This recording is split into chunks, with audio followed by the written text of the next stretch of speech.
boys in our clubhouse getting high. Super fuckers! Everybody wishes we would die. Super fuckers! Here we come like a bomb. Everybody fucking run and hide. Hey, it's the Pizza Party Podcast. Who are you people?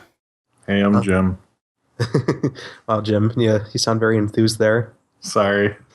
Who are you people? I'm Nolan. Hey. And who's their guest? Liz. Liz who? Liz Hockey. Tell us. Oh my god, I love Liz. hockey. Did your family invent hockey? Yeah, did your family invent hockey? Liz, shouldn't you be in school? We invented Hickeys because that's what last names mean. So Whoa, really? Did you just bring them to America or invent them worldwide? they're pretty easy to transport. So we brought them to America and kind of spread them around. So Wow. Very nice. That's cool. I'm learning a lot today. Who are you, Liz? who am I? Yeah, who are you? Like, you know? I made Jammers on Cartoon Network, which is a pilot. Yeah. And I also work at BuzzFeed, and I make awesome stuff for them too. Not saying I'm awesome, but I like BuzzFeed, and they're awesome, so I make stuff for them. You try. Yeah, I try to make awesome stuff. We'll get into Liz's how Liz made all that stuff. Well, made her pilot thing after the news segment, but the next video is going to be a review on Doug's Christmas special. Really? Have you guys seen the Doug Christmas special? Is this Nickelodeon years or ABC years? Nickelodeon. Doug Funny? Yeah, Doug Funny. Oh, I never saw that. I think I saw it like in the 90s, but I don't think I've seen it since. Let me tell you what this Christmas special about. Like, okay, first guess. What do you think the Christmas special is going to be about for Doug?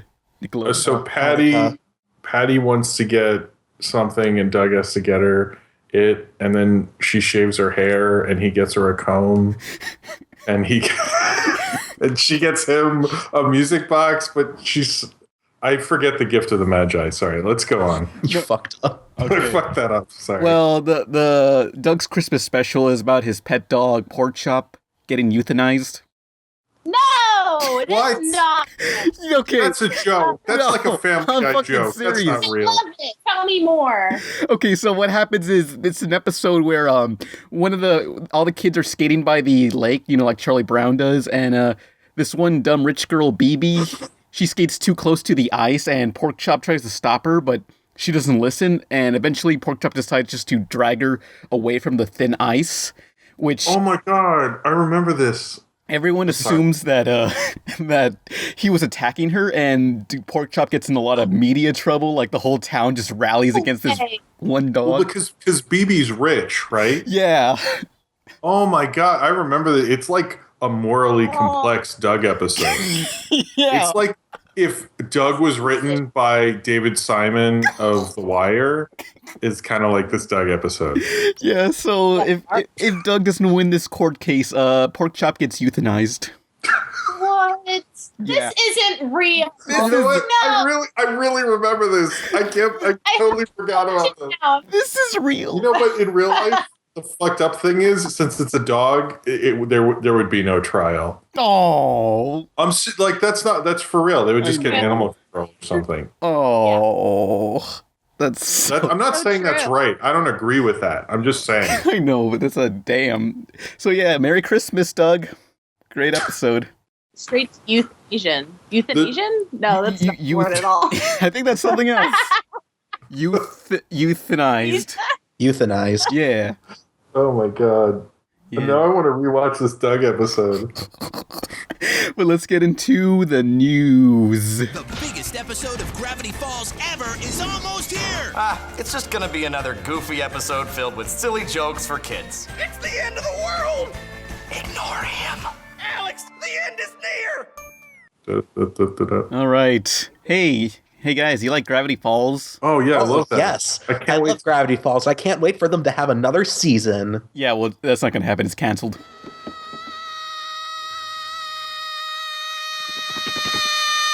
What's wrong? Mabel, what?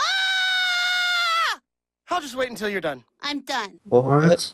Yeah, so Alex Hirsch, the creator, said, yeah, this is how the story's supposed to end, because, you know, he planned this out for 2 seasons, I believe. So, Oh, yeah. I mean, it's not like Disney canceled it early. It's Alex Hirsch's plan to have to end it this way. Apparently, the season premiere broke ratings records for Disney XD. Like, it's actually Disney kept delaying letting him say it was ending because they were hoping he would change his mind. That's why.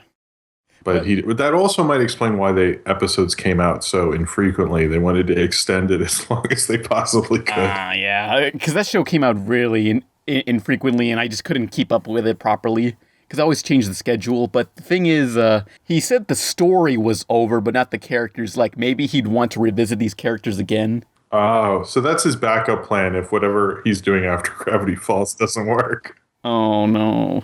You never know. I mean, I could see Gravity Falls continuing in, like, the high school years. Gravity Falls all grown up, like, Dipper and Mabel are, like, teenagers. Uncle Stan died of old age, something like that. Or Seuss died of diabetes. Oh, no. That's awful. So, it's over. Sorry. Gravity Falls is ending. How do y'all feel? Some things don't need to last forever. Yeah, that's true. Sometimes it's the end, and that's it. And you can't just drag it on for 27 seasons. Well, I mean, I mean, it was only 2 seasons, but it lasted like 4 years or 5 years because they kept delaying the episode, so it felt like longer somewhat. Yeah, it did. I mean, when I watch newer Adventure Time, I start to question whether having a show run forever is a good idea. So. Oh, geez, did you guys know that Finn is like the spiritual incarnation of the fucking comet? I don't know. Sounds possible, yeah. It's hard. I don't know. It's just like, I wouldn't mind 2 great seasons more than 10 okay seasons, Well, I still want more than 6 episodes of Clerks and Mission Hill. Good luck with that. True. Yeah. Well, the Mission Hill people said, hey, guys, we have news. We can sell merchandise of Mission Hill now.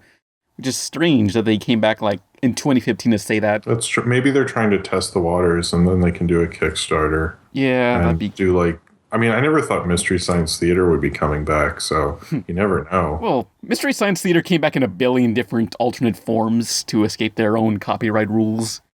That's true, but now it's like really coming back. Yeah. So I feel like it could happen. I mean, I think my favorite Mystery Science Theater episode was Warriors of the Lost World. Warrior of the Lost World. Dum, dum. Hey, look, it's the paper chase guy. Hey. There he is. Looks like he's had some Novocaine. Gee, Ohio looks great after the apocalypse. Next bit of news. Remember Edgar Wright?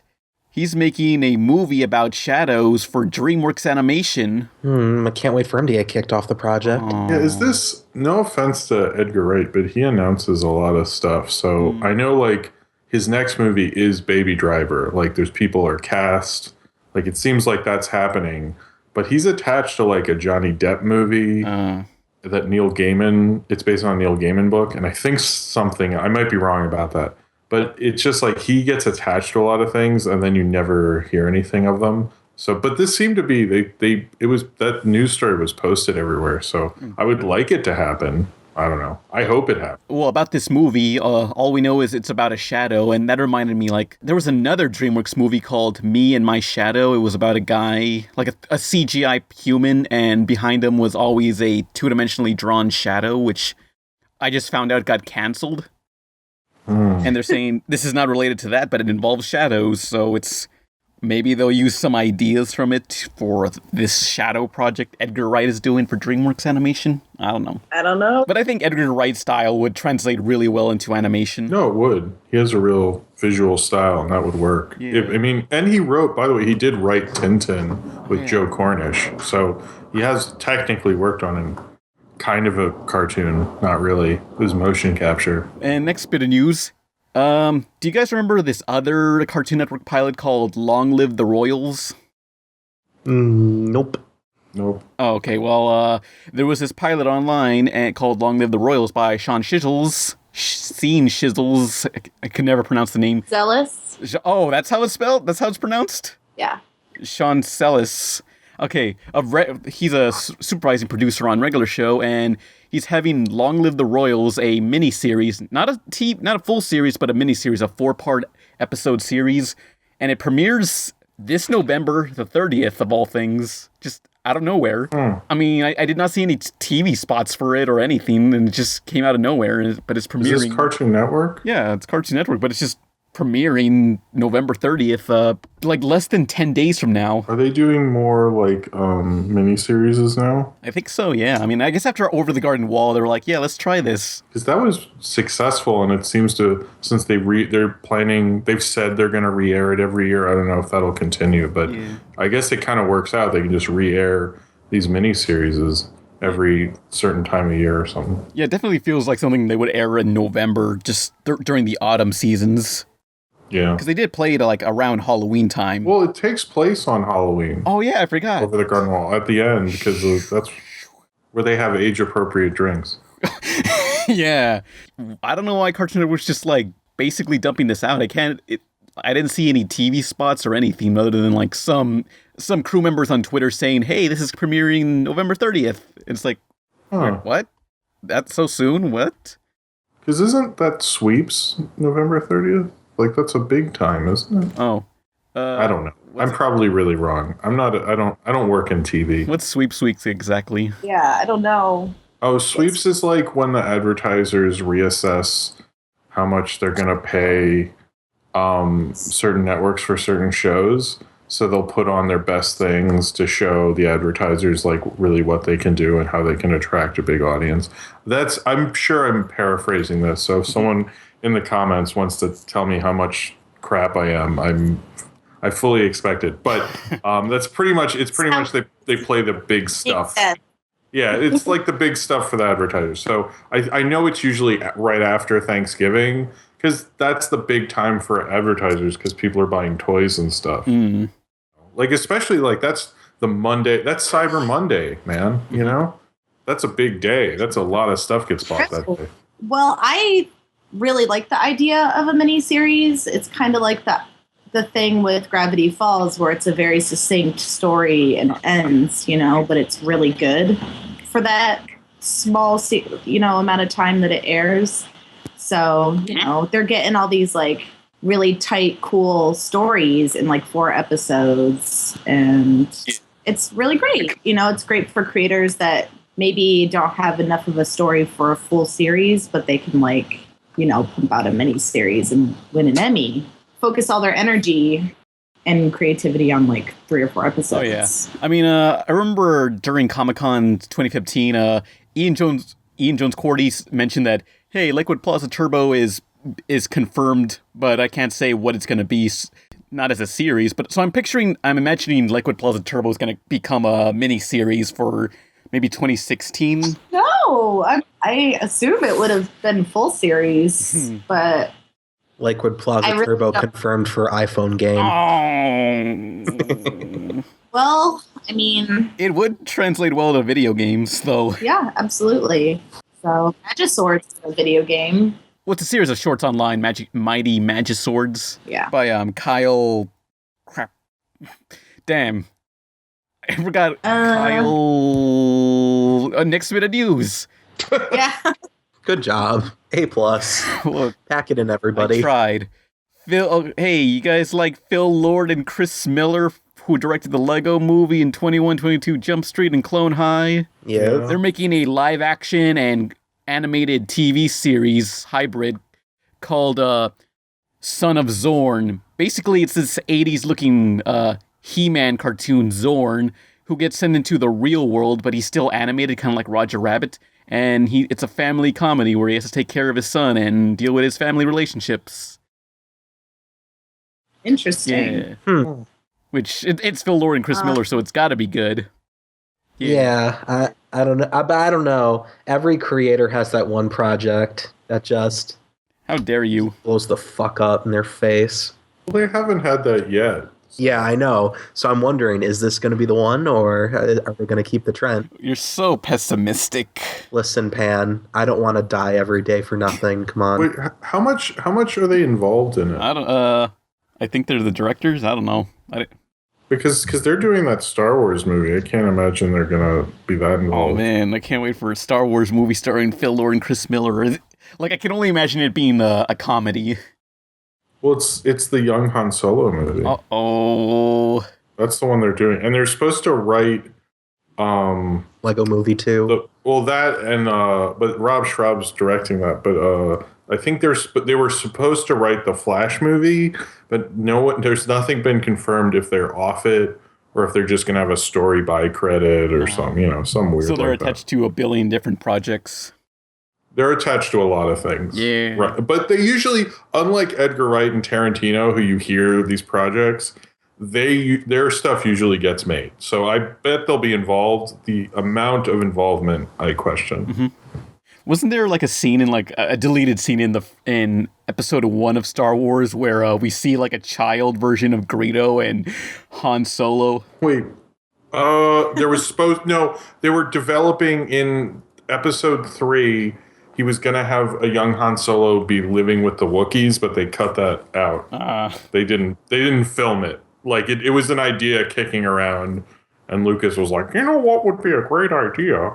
And then, and someone actually said, no, that crosses the stupid line, Lucas. I mean, I swear I saw like a deleted scene where it was like a young Guido.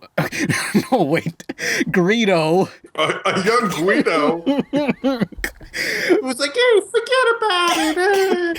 Ay, caramba. Young Greedo, like wrestling with another little kid. I think the little kid was meant to be Han Solo, and I think Qui-Gon Jinn broke them up. What species is Greedo? Yoshi. What? Well, whatever species he is, there is a guy like Greedo among Anakin's friends in episode 1. But they never said he was Greedo, Hey. so that was probably like... They were implying. So wait, so are you saying everyone in Greedo's species looks the same? Oh, let's not point any fingers. Hang on. I'm not saying they all look the same, but I wouldn't be surprised if that was really the same person. Whoa! No, wait. What's going on here? Oh, I'm not a racist, though, okay? Look. Okay, one of my friends is a Greedo. Against Greedo. Wait, that's the species. No, wait, they're not named Greedos. Never mind. Whoop. No, I don't know what they're... I should look this up. Hold on.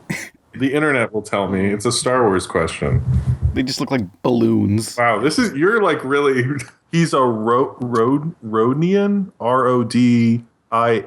God, you two are fucking nerds. Sorry, we don't want to be fucking racist. Yeah, we have a lot of Rhodian Not real listeners. You don't know. They're real to me. It's still real to me, damn it.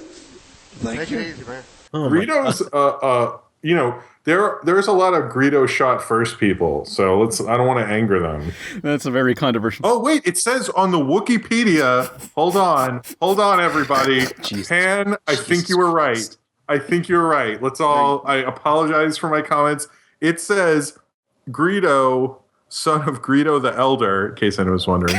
Okay. He lived in Mos Espa, which is not Mos Espa anyway, alongside the young Anakin Skywalker, circa 32 BBY.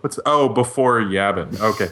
And yeah, so that was Greedo in episode. See, I'm not a fucking racist this time. Against Rhodians. Oh, I guess the last bit of news. If anyone has any YouTube videos that are related to the Pizza Party podcast or Rebel Taxi in general, email it to me at rebeltaxi@yahoo.com, and I'll put it in the Fan Junk playlist, which is in the description, where people made fan animations and such. There's also the Fan Deviant Art page that I'll link to, and the Fan Reddit. Oh, there's a Reddit? Apparently. I'll check out the Reddit now. Let's get into the next topic.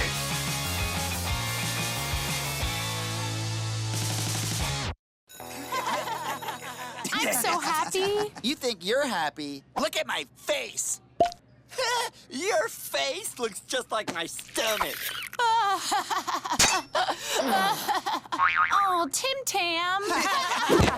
So, Liz. Hi. Yeah.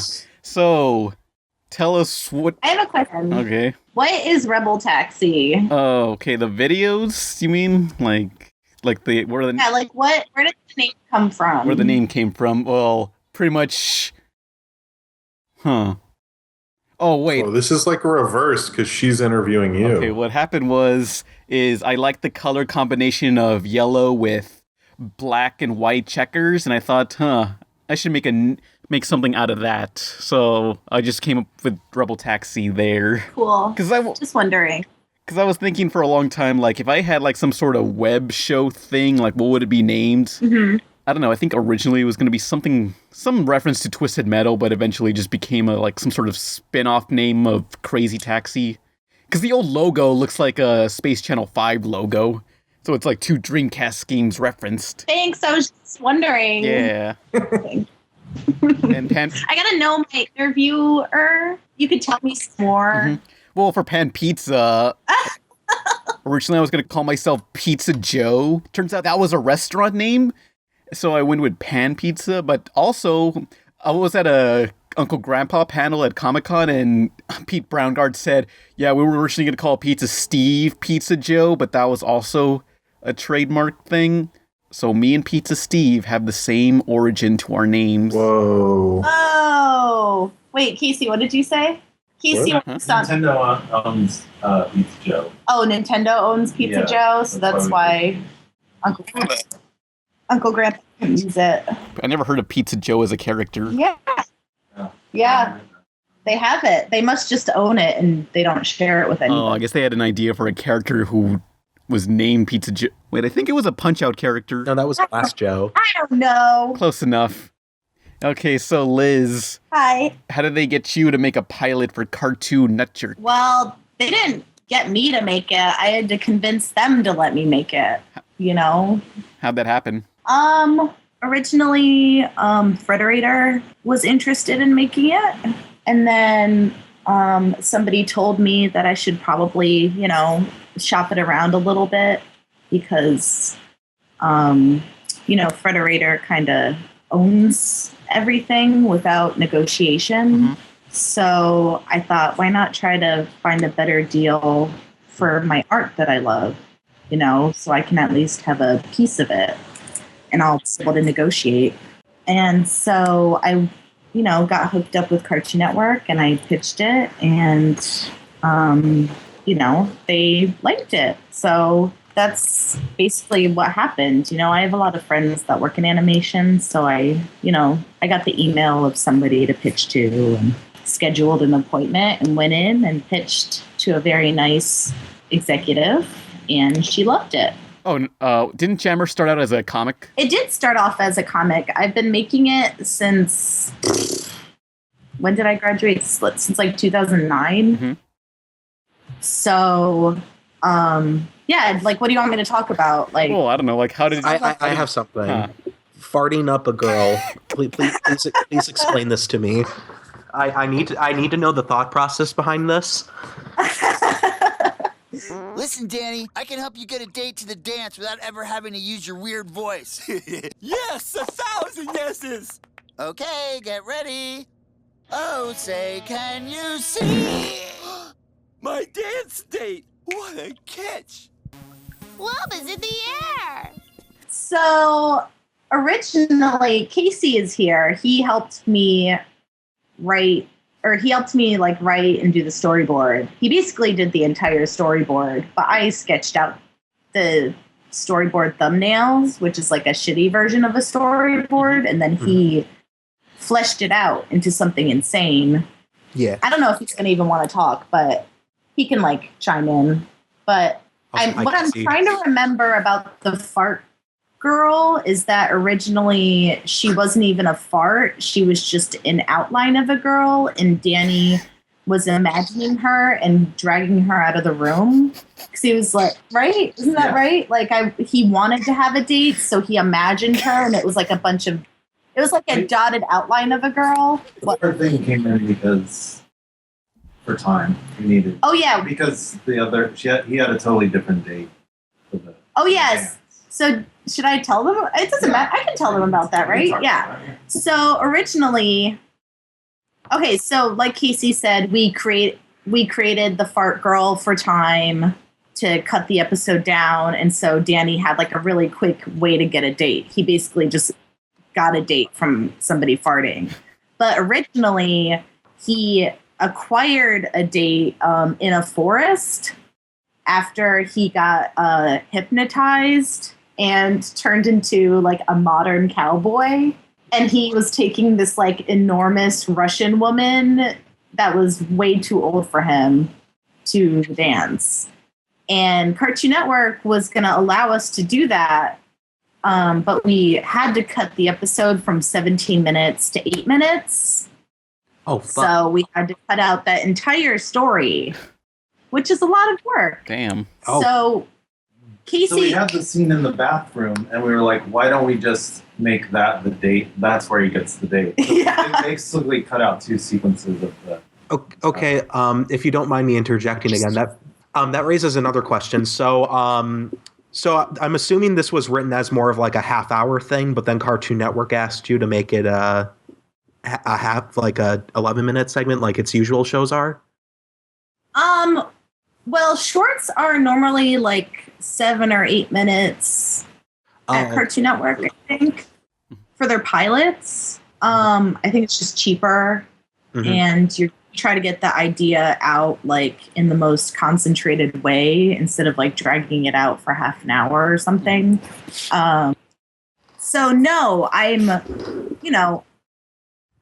I didn't study writing. I didn't study animation. So when I had to do this, I had to just kind of figure it out. And it ended up that like I wrote 17 minutes of story, and it probably had like 20 different stories in it. And so Casey's job essentially when he got hired was to cut it down to time so it made sense and looked good. So no, I didn't mean for it to be that long. That's just how I like write in a very linear way where I just write what my brain tells me to write until it's done.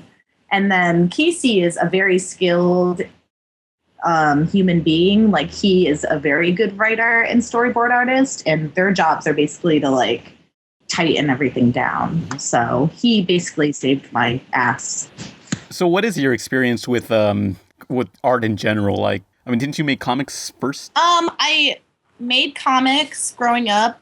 I would make these ridiculous, okay, let me start over. So I made comics basically because I was grounded all the time. Apparently I was a very bad kid, but I thought I was a good kid.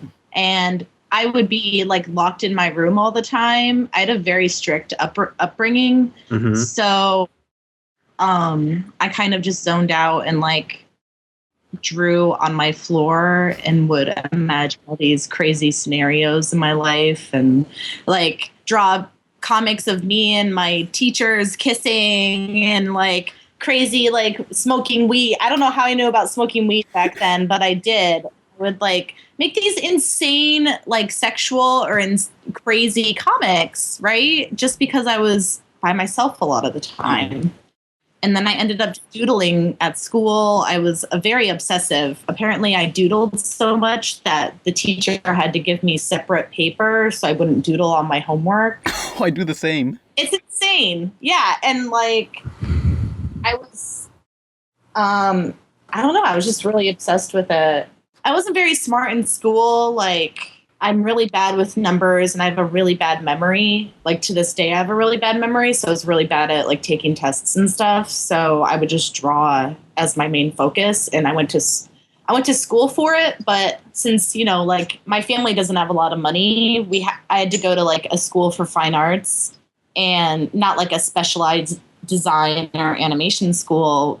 Like those schools are normally like $100,000 if you want to go to New York City or, like I had to go to a state school and study fine arts. So it was there that I was able, I wanted to do illustration. I wanted to do like cartoons and stuff. But you had to learn all the fine arts and shit. Yeah. Before you could get to the real meat and potatoes. Yeah. College doesn't let you. Like my college didn't let me like focus on illustration. They didn't have an illustration program. So and when you take drawing at my school, I think it was mostly like, ooh, like get the knots of this tree just right. And, make sure all your proportions are correct on these women, like there wasn't anything super creative where you could come up with your own worlds and stuff. I think. So I ended up taking printmaking because that was the same thing as illustration, where you could just do whatever the fuck you wanted. Mm-hmm. And I hate printmaking. so what? Oh, I hate printmaking. What do you mean? It's like you have to like carve wood and stuff, and you got to print stuff on like a t-shirt on fabric or something. It's like, this is too much. I don't want this. Oh. Did you try it? Oh yeah, well I had to graduate, which I failed once, but the next time I tried it, I barely passed with a D. So I somewhat tried. Oh, but it's it's been around forever. That's how people got to read, was from printmaking. Oh yeah.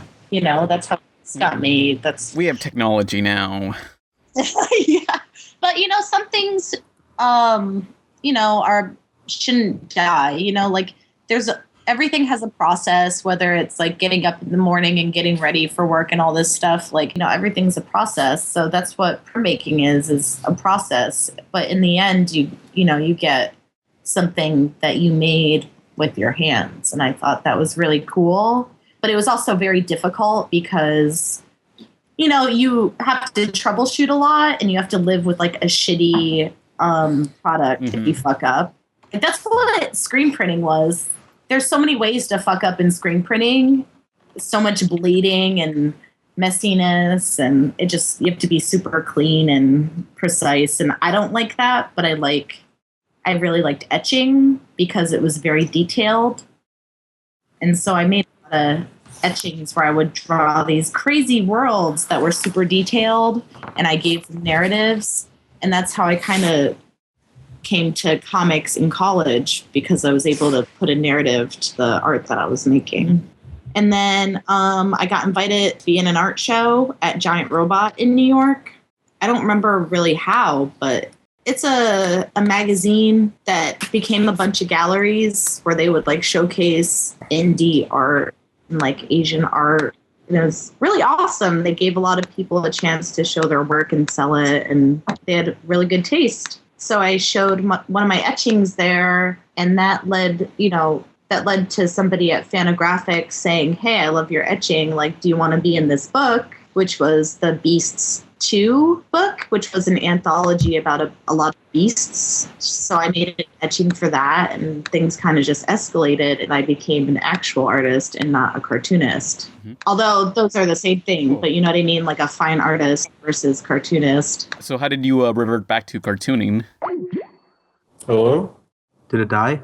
Oh no, she's dead. Oh, I thought my connection died. Oh no. Hello? Is it me you're looking for? Hello? Oh, there you are. There you go. Okay, you cut out. Oh no! Hi! Oh. That's weird. Yeah. Well, I barely asked, how did you revert back to being a cartoonist? Just being a poor artist made me a cartoonist. How so?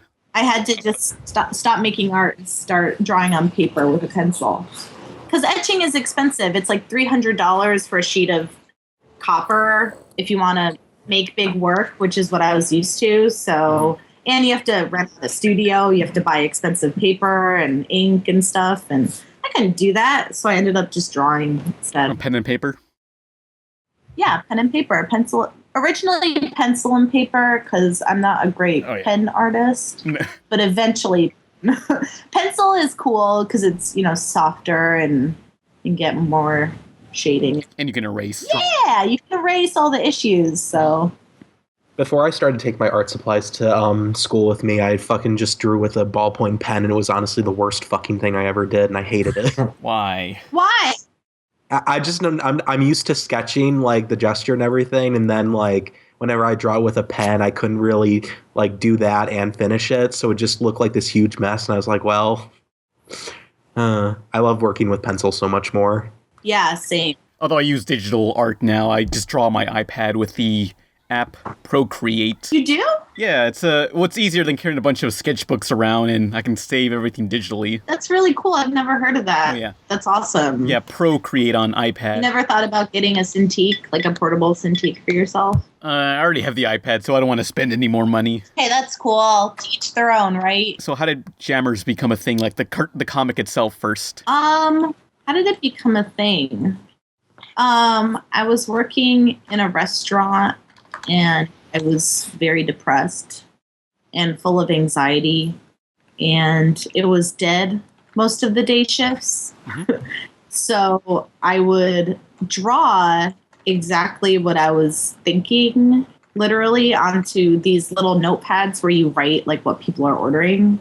I would kind of just do that for my shift, get my feelings out, and eventually, take a photo of them and post them online, and people ended up liking them. So I kept making them, and they kind of just evolved into these crazy pencil drawings that I would obsessively draw over and over. Like if I drew one comic, let's say, then a week later, I would draw the same comic a little bit different. And then I would draw it again a little bit different. And then I would clean it up with pencil. So I would have 10 versions of the same comic, evolving crazily. I was really obsessed with them, and it was all I could draw were these comics. This editor at Vice took notice, and he was really interested in them. And I was just posting these on Facebook or Flickr, or I think not LiveJournal. I think LiveJournal was over for me back then.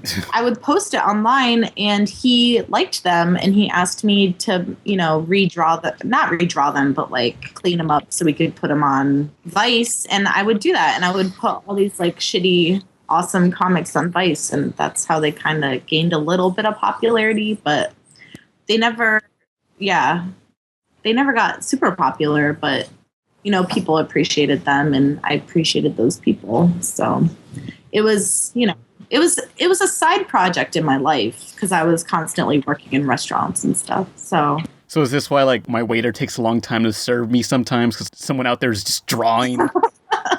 Yeah, they're probably thinking about the other life that they could have. Yeah. I can 100% confirm this. Anytime I'm at work and I have to tend to a customer, all I'm thinking is, God, I could be somewhere else or dead right now.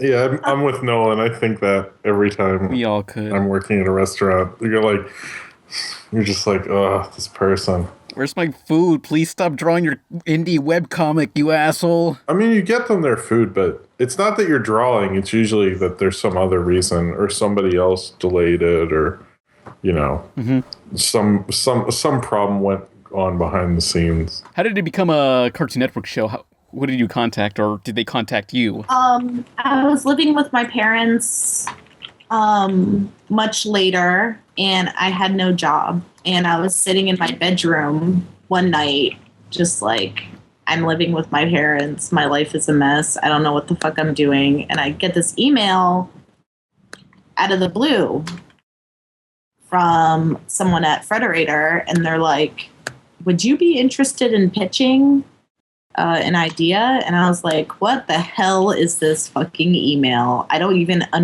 even know what Frederator was.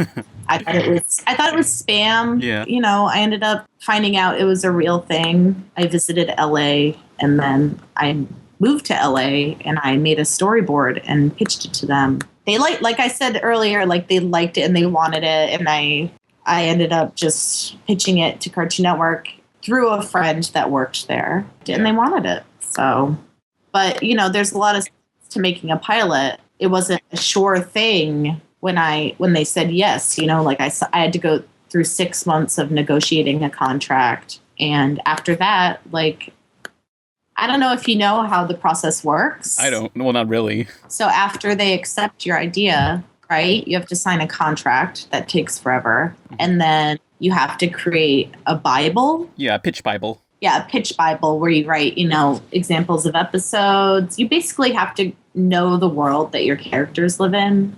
You have to describe the characters, their relationships to each other, example episodes, etc. And then once that gets approved, you have to believe it was the thumbnail storyboard.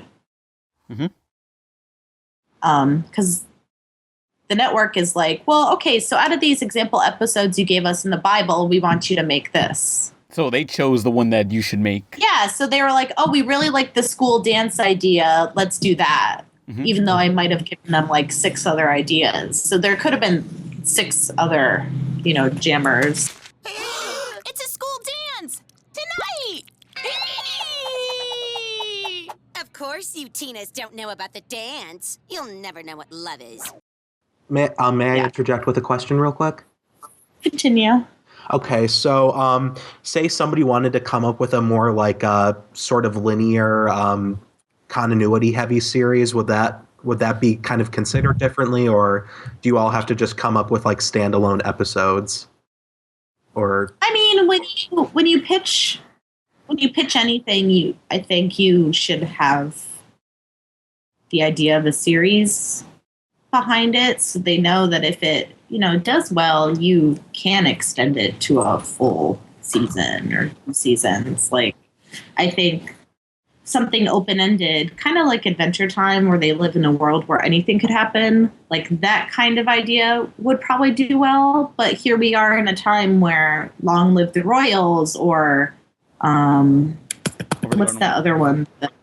Over the Garden Wall. Like, they're very succinct miniseries. So I think it could go either way, but I assume they want to like do longer series. I don't know. Honestly, I don't know.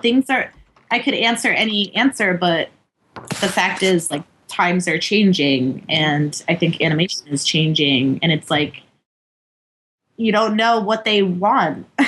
Yeah. You don't know what they want, but it seems like it would just be cheaper to make a miniseries. So who knows? Yeah. Maybe it's about price. Maybe it's about, what kids want these days. Is there already like a girl show on Cartoon Network? Should they not have more than one girl show? Should they have, if they have a show about squirrels, maybe you shouldn't be pitching a show about squirrels. You know what I mean? Like, We already have Squirrel Boy.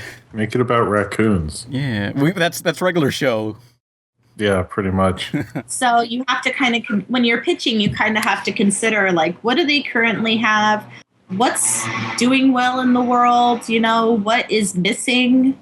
What do you like? Do you believe in your idea? There's a lot of things to consider. Of the 6 ideas that you had in there, was there one you wanted to do more than the dance one, or Yes. which one, my- or what was it? Are you allowed to say? Yeah, I don't care. It's the same board that I pitched. I actually pitched a board to Cartoon Network, the original pitch. It was about a grocery store. It was like, it took place at a grocery store, and I thought it was extremely funny. Mm-hmm. And like, I would love to make that episode a reality someday. Like, I would love to just post the board because it's so stupid. But it was the one that Frederator loved. Mm-hmm. And Cartoon Network wasn't interested, so we did the dance one instead. But the grocery store one, I think, is way funnier Mm-hmm. than... What did they do? But, were they just grocery shopping, or?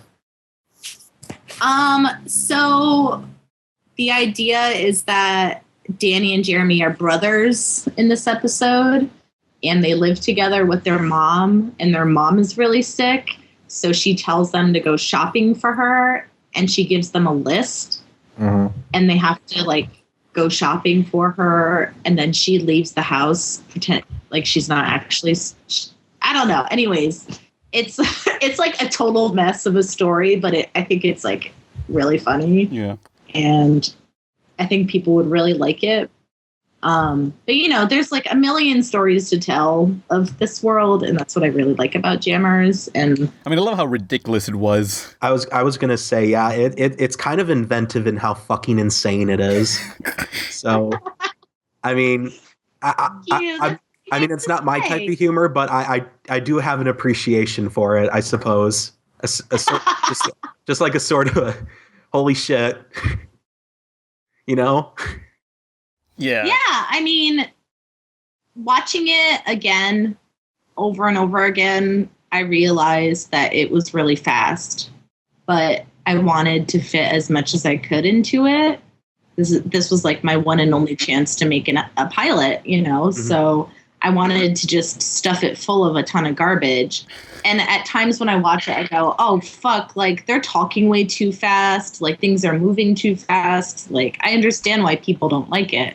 But at the same time, I'm like, well, this was my only chance, so fuck it. Like, I'm really glad it turned out this way. Mm-hmm. So, like, it's exactly what I wanted. And they let me do whatever I wanted. somehow just approved everything that we did, and they made it. And that's what's cool about Cartoon Network. They gave it a chance and made it. How did you respond to all the backlash it got? You know, I have a high opinion about cartoons too. Yeah. So I understand when people don't like something. I know I have a certain kind of humor that maybe some people don't have. Or maybe it's too extreme for what's happening in cartoons these days, because a lot of stuff's really sensitive and emotional, and kids, I don't know. I don't know how Jammers fits into the world today. It probably doesn't. Uncle Grandpa's the thing. It kind of reminds me more of 90s shows like Cow and Chicken, I think. Yeah. Yeah, it's... So maybe it was just a wrong timing type of deal, but I mean, if there's any sort of like thing to say, it's that you fucking made a pilot, so... Yeah, that's pretty cool. What can they say, you know? No, and it's... Thank you. That's really nice of you to say. And, you know, I hope that people that really talk shit, they, you know, go through what I went through in making a pilot, because it's really hard. And, you know, I wanted it to look a lot better than it did. I think it looks great, but, you know, I'm not even an animation person, and I was expected to come up with like clean designs and really, you know, make decisions about design that I don't know shit about. And, you know, I wanted it to be animated by hand, but no, I had to do Flash because they told me I had to do Flash. It wasn't my choice. I didn't know that was Flash. I thought that was just like traditional animation. No, it was Flash. And the Flash team did a fucking awesome job. Yeah. The Flash team did an awesome job. It's amazing. It looks amazing. I love it. But if I had to choose a type of animation to do Jammers, I would have done hand animation, just because I wanted more action and weight to things. And I don't think Flash lends itself. Yeah. It's supposed to be on. Yeah, everything was supposed, and like you can't.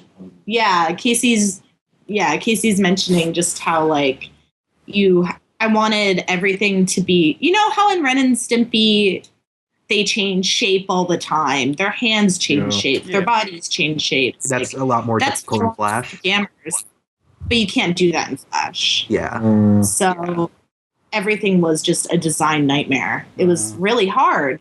But it ended up being good. But you guys, like, it could have been better. But I'm really happy with how it was. And, you know, we have a project coming up, me and Casey, that is going to be hand animated. And it is extremely different from Jammers. And it's so fucking cool.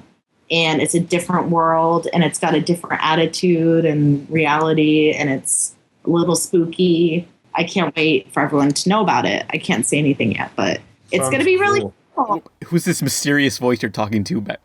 That's Casey in the corner. He's just working. He's working. He's drawing right now. Yeah. He works on Uncle Grandpa.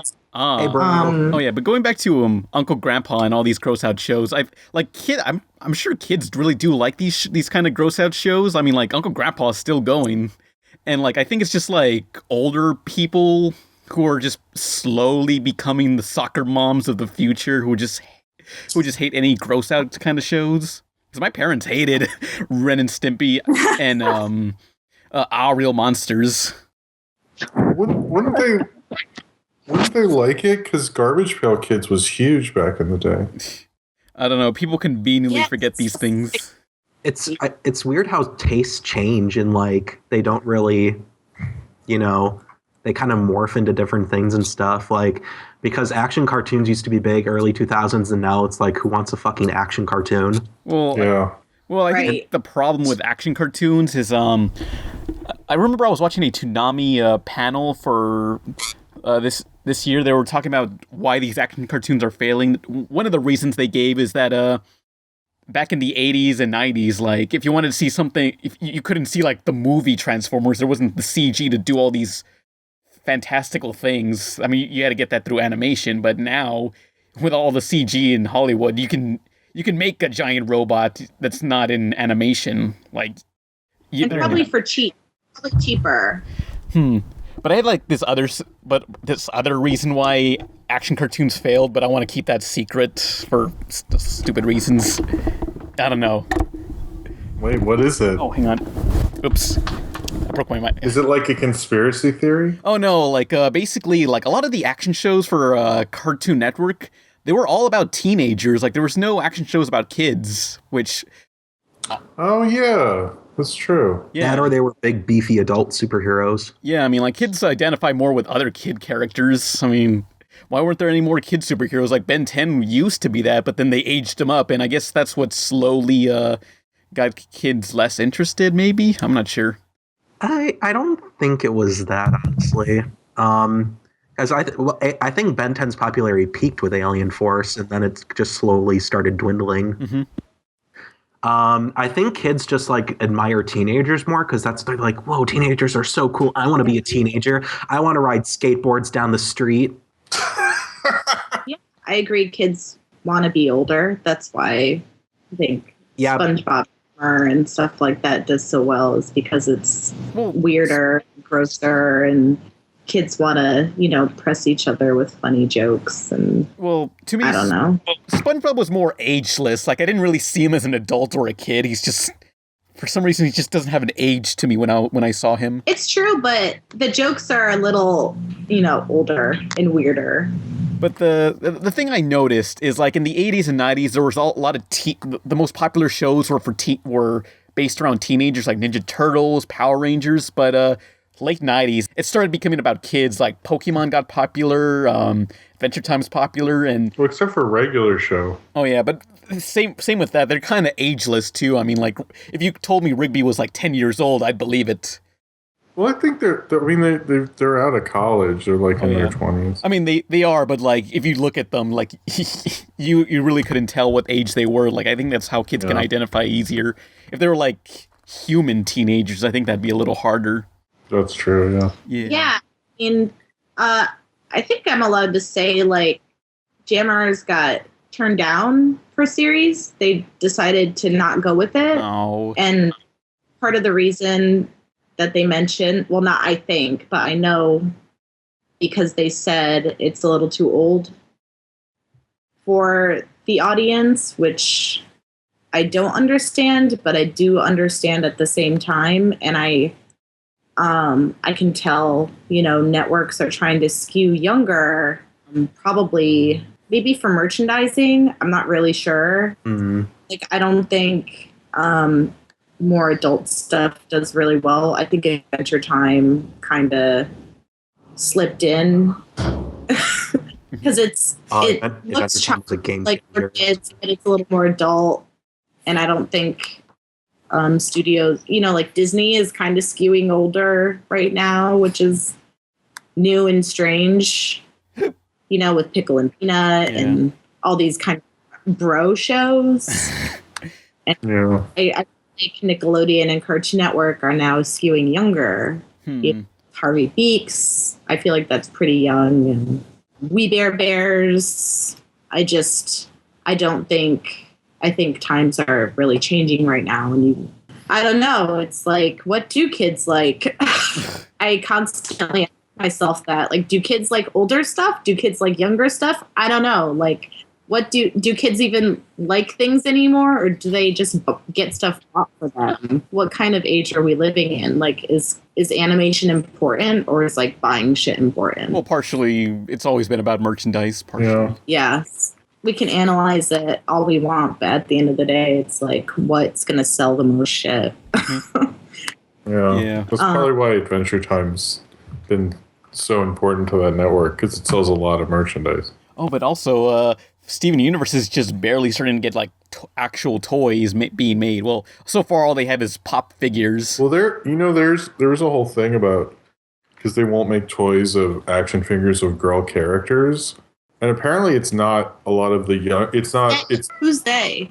Usually, like, toy companies won't. But apparently recently, specifically Disney has really gotten sick of that, because they got so many complaints over Black Widow despite being in the Avengers, there's not much merchandise of her. And they've decided to get rid of the higher ups who are against that sort of thing. It's kind of like old thinking of like these older toy executives in their 60s going like, oh, girls won't buy action figures. I'm not going to do it. But now apparently there's been a lot of changeover because they're just kind of sick of getting all the complaints and being like, look, it's not our fault. We were never okay with it.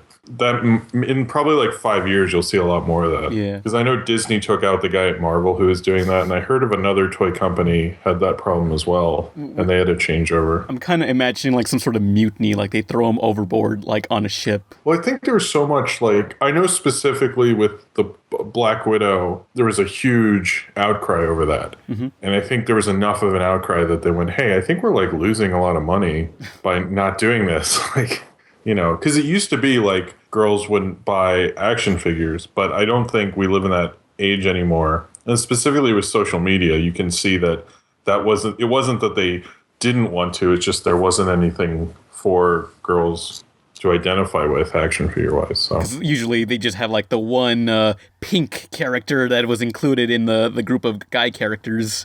Like if they did make it, they would make less of them, so it'd be hard to find. But I hope that they make Steven Universe toys. I think they should. Yeah, I want my Garnet Hulk hands thing. The power of the Hulk could be yours when you need it with Hulk hands.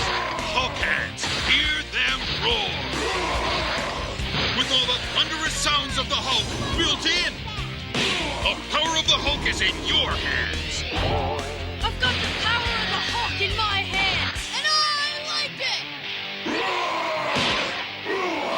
Hulk hands with real Hulk sounds. Is there a Hulk in you? That's fantastic. Oh, that'd be cool. That's a cool idea. So, anything else you want to say about Jammers, or like what's the hardest thing about Jammers? Well, although Jammers doesn't have a future with Cartoon Network, I'm hoping I can start at least making my own stuff with it. I think according to my contract, I still own rights to the characters, just not the pilot. So I'm hoping that I can make my own stuff just for fun, not anything super special, but I would love to start making animations with them and keeping them alive because they're fucking weird characters. Or I don't know, I might sell I don't know, whoever will buy it and wants to give it a home, I'd be open to that. But the hardest part about making Jammers, I think it's coming up with people to work on it. As someone who has never worked in animation before, there's a lot to do when you're making a pilot. You have to deal with a lot of people. And I'm not really I am a people person, but I'm also not. I'm very combative and very headstrong. So when I have an idea, I'm going to fight for it. And I think you have to fight for a lot when you make a pilot. But I also didn't. There was a lot of cooperation, and it was really fun. But at the same, I don't know. It's just there's so many decisions to make. I would get 50 emails a day of approving images and drawings and color stuff. There's a lot that goes into it. I was doing this while I was working at a restaurant full time. So by the way, it doesn't pay the bills. Making a pilot does not pay the bills. I am not a rich person. I had to work, I would work nights at a restaurant and then go to Cartoon Network during the day and then go to work at the restaurant at night. It would be constant working. And I would get a check maybe 6 months later for completing, something for Cartoon Network. So they did pay you, but months later. Yeah, it's not a steady income. Like making a pilot, it's not steady. It's not easy. And, it's a ton of work and you have to put your whole life into it because it's your one chance to do it. So it's how do you maintain a normal reality when how do you pay your bills when you have to follow your dream? It's really hard. I was really fortunate to do it, but you guys, it's super hard. There are a lot of people involved that I'm really grateful for. Things just don't happen. There are a million different steps, a million different emails, approvals, going back and fixing things. Sometimes you have to let things go because you just don't have time. Someone did a good job with the background color, but it unfortunately wasn't what I wanted. So I had to redo everything to my liking myself. And I didn't get credit for that. It wasn't on the episode, like I redid all this color and everything and I didn't get it, so it's just, it's hard, but I'm very grateful I got to make it. The flack back from, viewers and stuff about how much they hated it. Like, I get it. My voice is kind of annoying, pretty annoying. It's very high pitched. I like your character's voice. No, I like that voice. I thought the voice acting was probably the best part. Yeah. Honestly. You're really nice. Thanks. I listen back to my voice and I'm like, I understand how that could be grating and fucking awful for people to listen to. Well, I mean, a lot of voices can be grating for a lot of other people, though. So. Yeah, like my sister Emily. Oh my God, man! Please don't. Don't do it. But I think the voice acting, you have to have good voice acting when you have a crazy style like that, because it just wouldn't work as well without it. I thought it worked well with the overall show. That's really nice of you to say. Yeah, let me remind the audience that Liz also voices the main character of Jammers, Carol. Please no bully. So, and I did the fart cloud. Did that have a voice? I forget. Wait, you farted the fart cloud or you voiced the fart cloud? I voiced the fart cloud. Okay, just wanted to. Someone might have been wondering. I wanted to clear that up. Thank God this misconception was cleared up. Okay, I don't remember the fart cloud talking. Oh wait, Casey said talk about what happened. What do you mean? The sound. You couldn't actually have sound of the fart while you couldn't show the character on screen who was farting. It had to all be off screen. The sound effect had to be off screen. Really? Yeah. I think it's because he was actually in the He's stall. actually pooping, so you can't show a human child pooping. So you have to just do the sound effect with him off screen, and we had an S&P note just being like, can you not show the character pooping? That reminds me of actually really funny notes. We had to cut back on a ton of farts, you guys. So he could only be straining so much. Yeah, when he was farting, because he was going, ooh, but he couldn't do that too intensely. For some reason, they had to cut back on that, which was really funny. While he sings. Oh, say, can you see? There was a take where he was super straining, and they're like, can't do that.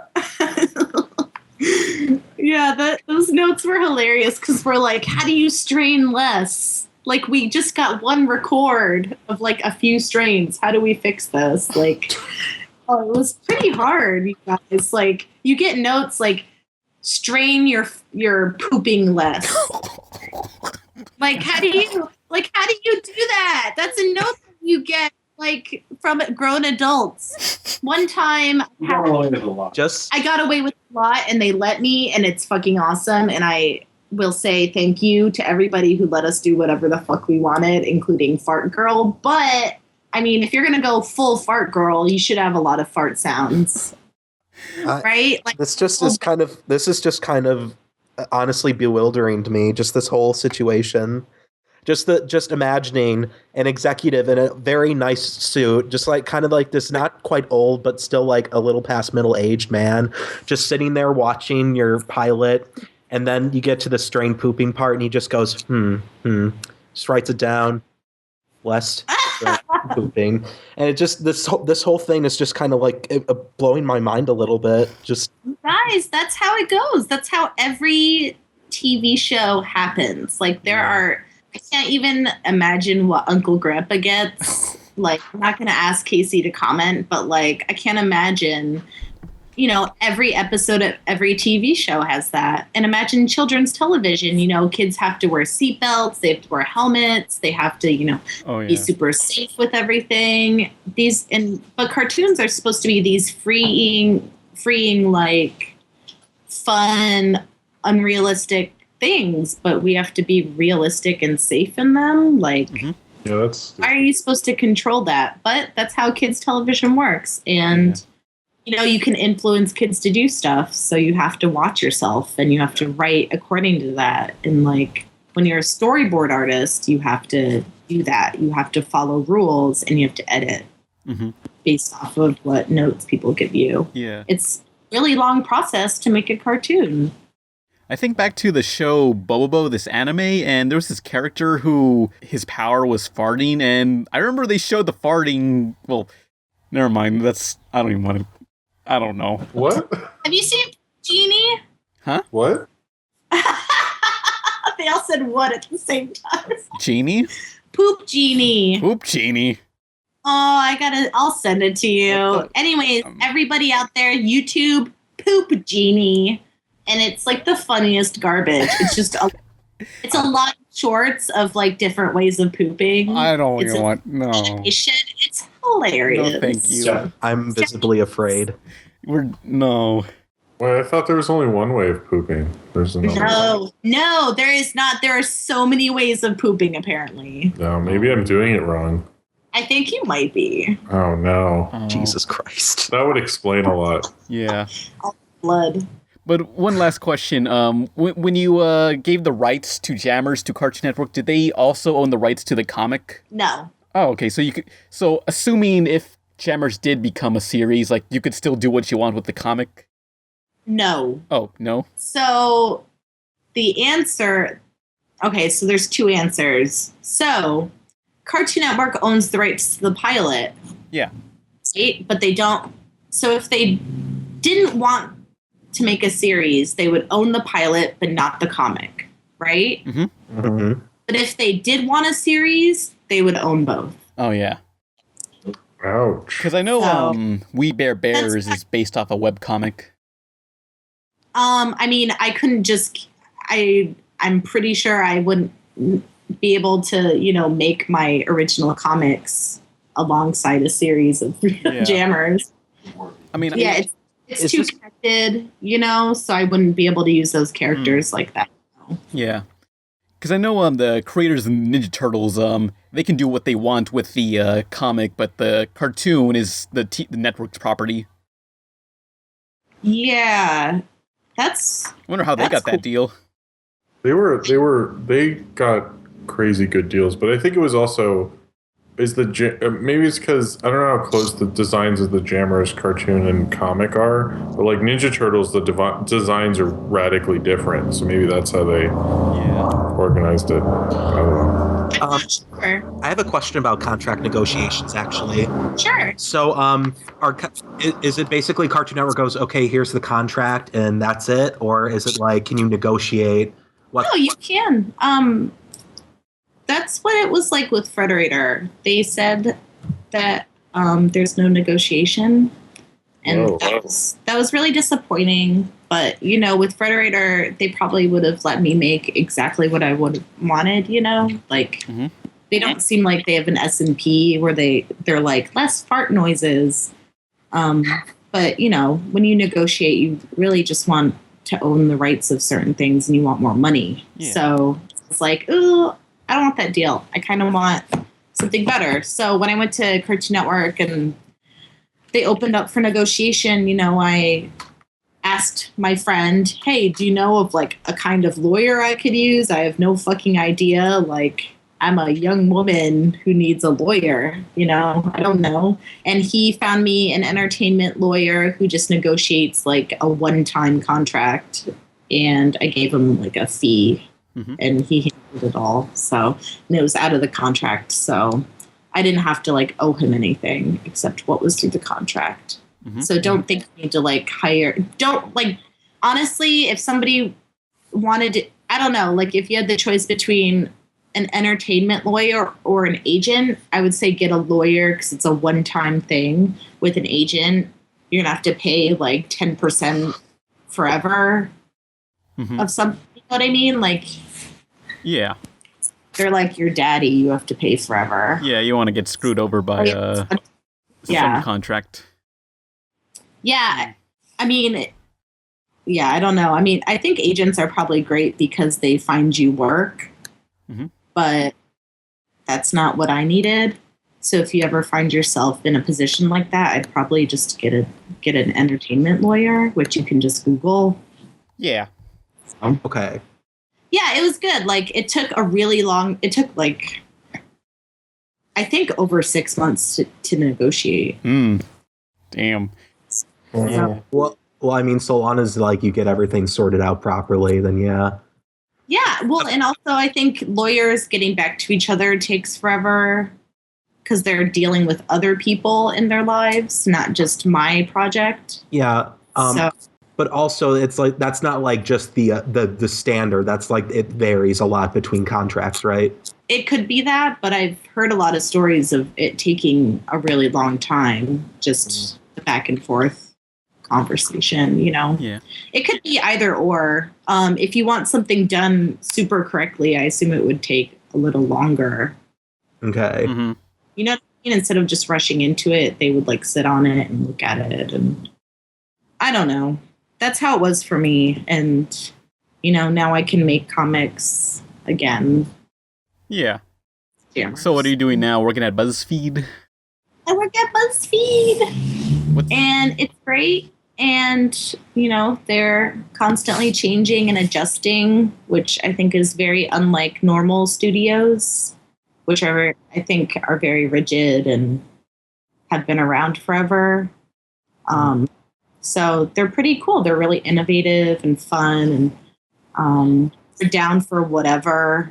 Because you do the art for them, right? Or what is it you do?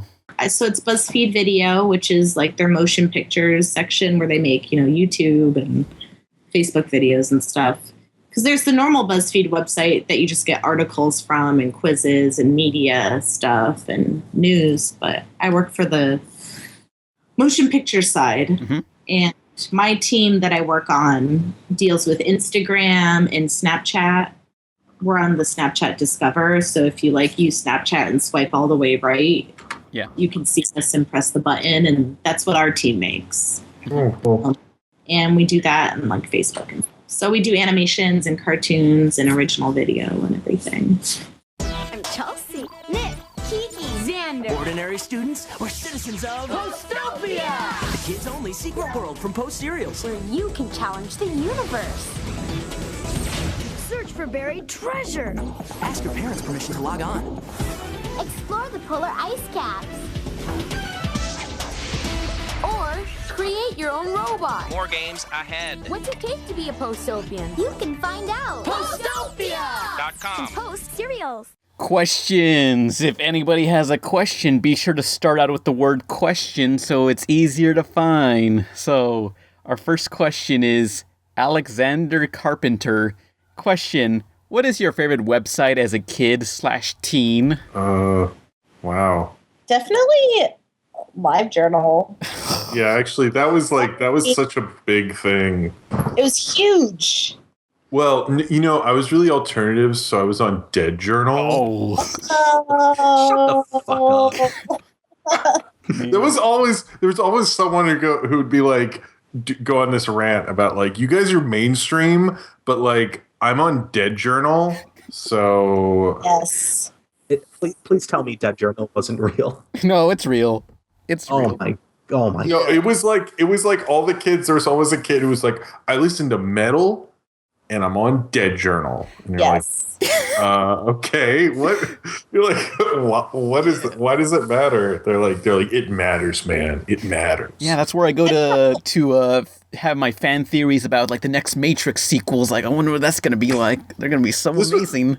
This was before fan theories. It would just be like, you just post these songs you liked, and they could never be the single by a band. They had to be like track 4 or something. I mean, I just used to be on YouTube and look at Sonic fan dubs. Damn, you're young. That's awesome. There's this guy. I think he's in Silver Nux 1991 now. I still remember him because he was the first one I ever saw. He was great, I think. I mean, I don't know. Silver Nux. But I hope he's watching right now because he was a solid dude. A+. Wonder where he is now. Yeah. But I used to hang around all these, of course, on Cartoon Network's website, just all for the games. But there was this one website called Postopia.com. It was for cereal, and I don't know. I don't even. But like post cereal. Yeah, post cereal, but called Postofia, which I remember having trouble finding that site because I didn't know how to spell it. No one did, but it had. I just remember it had all these. Well, it was separated into 4 sections, like a winter area, futuristic. I don't know what the rest were, but I used to hang around there all the time, and I don't think it's still up anymore. Wait, probably not. No, but Cartoon Network's website. I think my favorite game was the Teen Titans Battle Blitz, which I found out Cartoon Network's website removed that game from their site. Oh. Gotta get in the Teen Titans Go branding in there, you know what I'm saying? They kept the other original Teen Titans games in there, I think, last time I checked. But maybe it was too violent, because it's a fighting game with all the Titans and the Hive. And it's like, why'd they take this away? No, now I have to search for it on like some creepy Russian site that could give me a virus or whatever. What are you saying about creepy Russian sites? I don't know, the one of those weird sites from a foreign country that always just activates your virus alert system. Like you don't know what's in there, and you're too afraid to stay. Like they're trying to install like Bonsai Buddy and whatever else. I love Bonsai Buddy. Did you use it?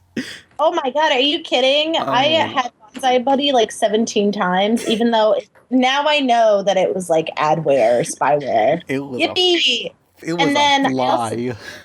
I also downloaded, I was such a dumb teen, like I downloaded those weird, there would be GIFs of like naked girls dancing and you could put those on your desktop and I thought it was really funny to do that. I remember those. Yeah. And it would be there with Bonsai Buddy. There would be like a naked girl, like pixelated girl dancing and then Bonsai Buddy.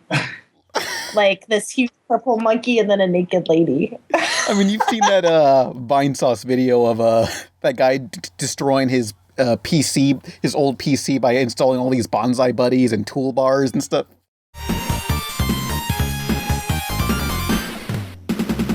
All right, let me hear that glorious old school. Yes. Yes, we're really getting to that authentic 2002 experience. I'm Bobby. What is my name? How about Expand Dog? Nice to meet you. Expand Dog. How about you go in here, you monkey fuck? Cool toolbars. Oh, it's Bonsai Buddy. Fucking Joel from Vine Sauce. Fucking kill you, you little fuck. How about you go in here, you monkey fuck? Did you guys ever use the palace? Oh, wait, was that 3D interactive thing where you walk around? Oh, like I downloaded that like a few years ago, like 2008, and I was like, this is awful.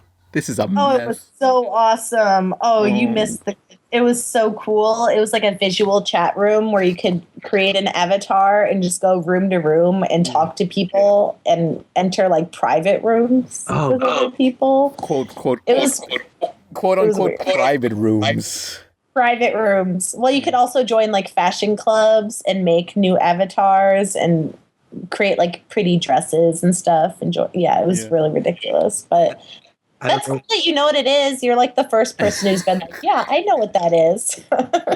I don't know why, but for some reason that reminded me that I have to see that Second Life documentary on Netflix. Oh yeah, that's on there. What is it? It's basically just this documentary about these old, greasy, fat people who sit behind their computer and make money off of Second Life all day. Yeah, but what is it called? Do you know? I can just pull up Netflix and look real quick. A similar thing to Second Life and all those things was, anyone remember the Habbo Hotel? No. Okay, well, it's basically also a chat room thing. It was pixel art where you walk around this hotel that has different rooms and you talk with people. Although it's very notorious, if you go to any area that has a pool in it, there would always be like people from like 4chan.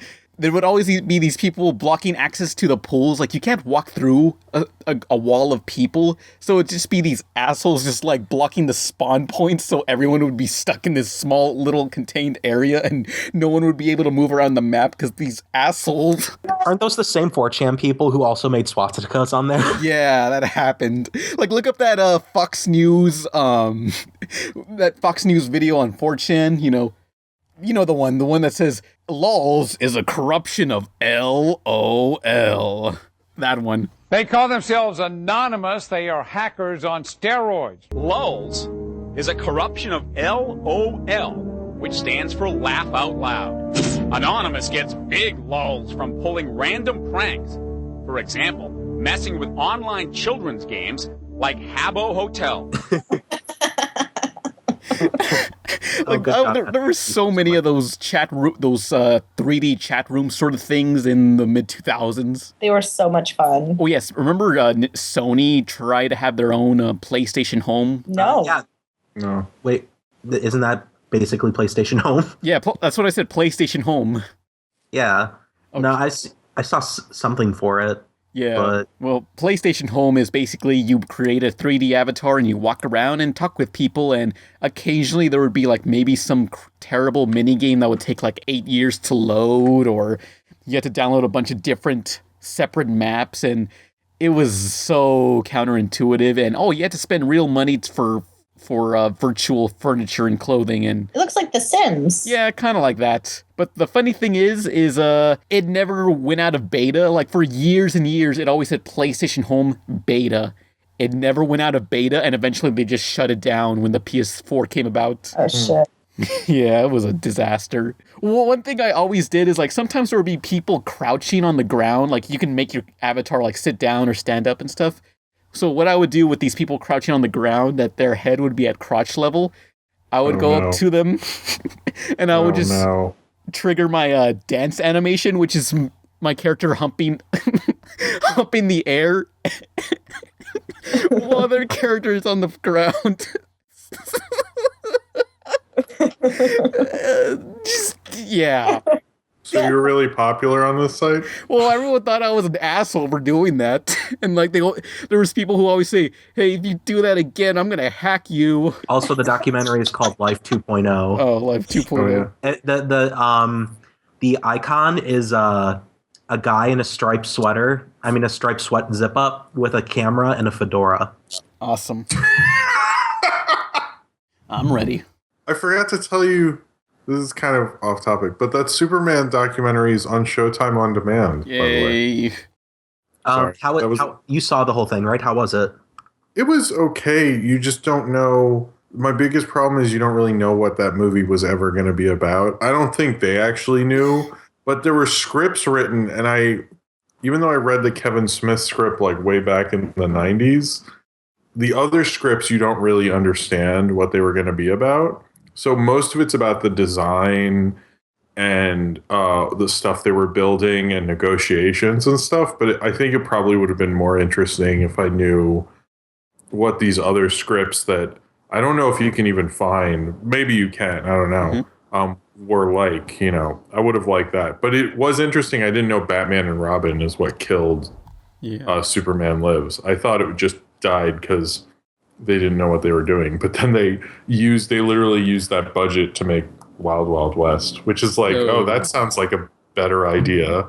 I don't know. There's a lot of parts of it that you're like, wow, the people running Warner Brothers then were like super clueless. Well, it's like, what? Kevin Smith had that discussion where he was talking about Superman. Like they were saying that, hey, we want to put some producer wanted to put a gigantic robot spider in that movie, which eventually was canceled, and then Wild Wild West came out, and there was a giant robot spider there. So, it's that as much as I did. Jesus, that producer's in the movie a lot, and Kevin Smith is only in the beginning because they keep talking. But it's like Superman merchandise would sell way better than Will Smith in a cowboy outfit. But hey, maybe I'm wrong. It was the late 90s. So. I mean, that producer really wanted a giant spider in his movie. Somewhere he wanted a giant spider. Yeah. Oh, and they couldn't call it a spider, so Kevin Smith came up with a different term for it. I forget what it was called, but it's not called a spider. It's like an alien thing. Like that's why they didn't call it a spider. Yeah, he gave it a very comic booky name. That's like a reference to another DC thing, but I forget the. But it's a decent documentary. He got Tim Burton and like all of the people who would have worked on it. The only person they don't interview is Nicolas Cage. They just use clips of Nicolas Cage interviews and stuff. But if you have Showtime, it said it doesn't expire until next Halloween. So if you have a friend who has Showtime, go over to their house between now and Halloween of 2016, I guess. You got a whole year. Yeah, you got I was surprised. It just I didn't even know it was there. Someone else just told me. They're like, "Have you seen the Superman documentary?" And I was like, "I would love to." And they're like, "Oh yeah, it's just on Showtime." I don't know. I was like, "That was random." But is that all? Any other websites you all liked? You're the man now, dog. What? Do you remember that? You would like enter in your birthday and they would tell you when you died. No, I'm not clicking on that. Hell no. I remember that. I liked that. I don't know. There were a lot of like weird dating websites that I would join. Oh, there was a lot of them. Fan groups would be whatever, insert whatever ate my balls. That was a big one. Oh yeah, you could insert your like people's names and it would come up with like an article about that person. Wait, what? Oh yeah. Never mind. Yeah. No, it was like South Park ate my balls, Kevin Smith ate my balls. It would be like any fan site for anybody would be blank blank ate my balls. That was a big thing. I don't know why that went away. Tumblr should bring that shit back. What? I never heard of this. Oh, you didn't? Oh, it was like everything had like Powerpuff Girls ate my balls, like anything you can think of. Powerpuff Girls ate my balls? Who remembers Jib Jab? Oh, I'm too afraid to look up that. I mean, and everyone had tripod sites and I'm going way back. I'm going to the 90s. Did you have an X page? Do you remember X pages? I didn't have an X. Do you the one? I had X pages, and I had GeoCities, and I had Angel Fire. Oh, Angel Fire! Oh, Yikes. Here we go. Ew. Ew. I remember the one site that I never see anymore, but everyone had a .cjb.net. That was like really popular. I don't know what that stood for. Who CJB was. What is that? Maybe it was like some guy named Carl James Blitkowski, and he just really wanted everyone to use his hosting. Yeah, I mean, I'm glad the Angel Fire websites are still up to this day. I don't think GeoCities are around anymore. A lot of the tripod ones are. Yeah. I mean, someone needs to document these things for the future. A lot of them they haven't taken them down, so they're just sitting on servers forever. I mean, occasionally I find these old websites and I sign their guest book and they're all say the most stupid, terrible things. Like there was this one Invader Zim fan site and me and Ken would just go on there saying, "This fan site freaking sucks. See you all in the year 2015. And also, Invader Zim is still not back. So sorry, losers." Yeah, but next question. Gonzo Lude. What was the best / worst thing you got out of a cereal box? That was like a toy or a CD-ROM prize. Oh, What? best. CD-ROM prize. Hey, I guess sometimes got CD-ROMs in like cereal boxes. Long time ago. I actually got a Muppets Take Manhattan on DVD, so that's the best. What? But the worst would be dysentery. What was the question? Best or worst thing you got out of a cereal box, like a prize. I sort of have a story with that. It was around the time the Spider-Man movie came out, and one of the cereals was like, "Send in 5 box tops to get the Spider-Man video game." Oh wait, you told this, and you thought it was going to be the movie game. Oh yeah, you're right. I did. I can't remember any of the fucking stories. God damn it. What is this, Liz? Cameron's World? Did you click it? Hang on, is this going to make a super loud sound? Liz just sent the website. You guys, it's like every archived like Holy shit. site. Whoa. This is like a 14-year-old in 1998's brain. Damn. Yeah, but if you click each thing, it brings you to a really old GeoCities website. I like the ship from Empire Strikes Back. Yeah. Isn't Whoa. it cool? Who made this? CameronsWorld.net. I'll link this in the description. Wow. CameronsWorld.net. Yeah. This reminds me of the Space Jam website. Oh, this music is cool. I'm like dancing to this. Yeah. No, the space. Matt, you can listen to it. The Space Jam's website wishes it was this high tech. Someone should rap over this sick beat. Oh yeah.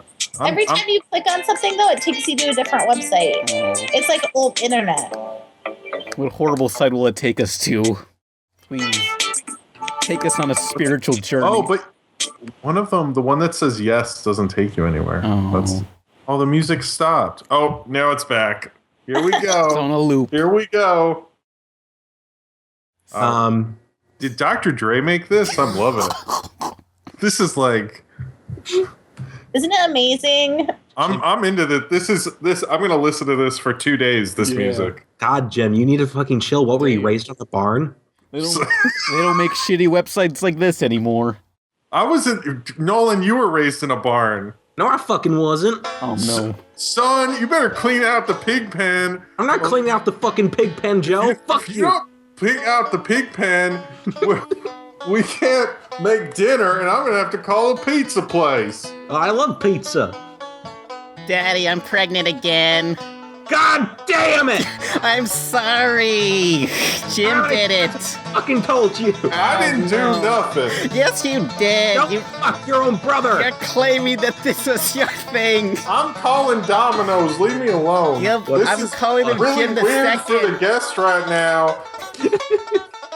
That was our fucking farm bit, everybody. Hey, howdy, hey. That was the Green Acres of Pizza Party. If Pizza Party's Garfield. Happy Acres? Something. Yeah, we do this, Liz, sometimes. We're not, it's normal. That's cool. I'm just listening and like chilling out. And horrified. So yeah. Hey, Liz made Fart Girl. We have our farm incestual family. We can have I'm gonna put that song back own on. fart girl anytime. Yeah. But You just have to think and pray and fart. going back You have to eat, pray, fart. Oh, that would be a great movie. Great fart. But going back on topic, Nolan. Sorry, I totally derailed you with this one. No, it's totally cool. You weren't the one who derailed it. I was trying to like reference old internet, and I already answered the next question. This is the least derailed we've ever been. So. Yeah. That's cool. Keep going. Nolan, you thought you were gonna get the Spider-Man movie video game in a cereal box? Yeah, and it turns out it was a demo for the Neversoft Spider-Man 1 game. I've said this before on a podcast, but... Which is just as good. I actually... Oh, sorry. But 5 box tops for that? Like, what the heck? Hey, it's Neversoft. It was a quality product. They were a great company, and now they're dead. No more Tony Hawk games. I got the Phantom Menace on DVD through a cereal box tops. That's ridiculous. I thought I was gonna get the full screen, just one disc version, which the box never made it out to be. I'd get anything more. I didn't expect anything more. So we were just eating a lot of cereal in my apartment. We're like, let's just do it. Free Phantom Menace. Who cares? So we send in all these box tops. We get back a double disc widescreen special edition. And I was like, they clearly needed to get rid of these. Like that they sent me this. I was like, someone, when this came out, probably spent like $25 on this. And I just got it from eating Corn Pops. Damn. It's like, Of all the fucking cereal you would eat to get the box tops, you choose Corn Pops? I think it was like Corn Pops or something. It was me and a bunch of people. It wasn't just me. Wait, all of you are defending Corn Pops right now? It's pretty good. I'll defend They're Corn. very simple. They're not too much sugar. They're a good shape and size. And they're not covered in marshmallows. Yeah, that's true. You say that as if it's a detriment to be covered in marshmallows? Some of us want to live. All right. Oh my god. Let me live. Can I live? Gotta have my pops. Yeah. Oh my god, I feel so insulted. I don't think it's appropriate to get toys through cereal. I think it's a very strange thing to happen. Like, okay, you don't get food in meatloaf, or you don't get toys in meatloaf. So why? See, that's the cereal? bigger question is, why aren't you getting toys and meatloaf? That is a very good question. Yeah. Like that should be I happening. could, I guess, if I really tried. Did you ever do the thing where you get the big bowl and you pour the whole box out to get the toy immediately? Yeah, that's what I wanted. I just wanted the toy. I didn't want the cereal. Because one time I was like, I complained to my mom. I was like, "Oh man, it's gonna take us forever to get that." And she just pulled out a big bowl and went like dumped it out. And you go, "Here you go." She didn't make me eat the toy. That's disturbing. Good things come to those who wait, and since you didn't, you have to eat this toy. Oh man, not again. Then it's going to take a really long time to come out. Ouch. Oh no. But I remember I got a DVD. I don't even remember what DVD it was, but from a cereal box. And I remember I put the DVD in the DVD player and I didn't have my DVD remote. And there were hardly any buttons on the DVD player itself. So I had to sit through a assload of credits for a movie that I don't think I even cared about. It was just like just some random movie from like some old movie from like the 70s or 80s, some kids movie. They just dumped in. Maybe it had a dog in it. And I thought, well, I got this from a cereal box, so I might as well watch it. They used to do that for a little bit. But, remember Chex Quest? What? Chex Quest. Okay, so if you bought a box of Chex, you get basically this first-person shooter Doom mod. But with they replace all the demons with Chex cereal, like a fucking waffle-looking cereal mascot running around, like shooting lasers at what used to be demons, but now are aliens, and now it's more kid-friendly. And that is insane. This happened, and I heard it actually like really brought up the sales in Chex cereal. So is that all the cereal questions? I mean, is that all the cereal responses? I hope it's all the cereal questions. I hope it is, because what else? Yeah, but I remember playing getting like a demo to Lord of the Rings. What? The video game.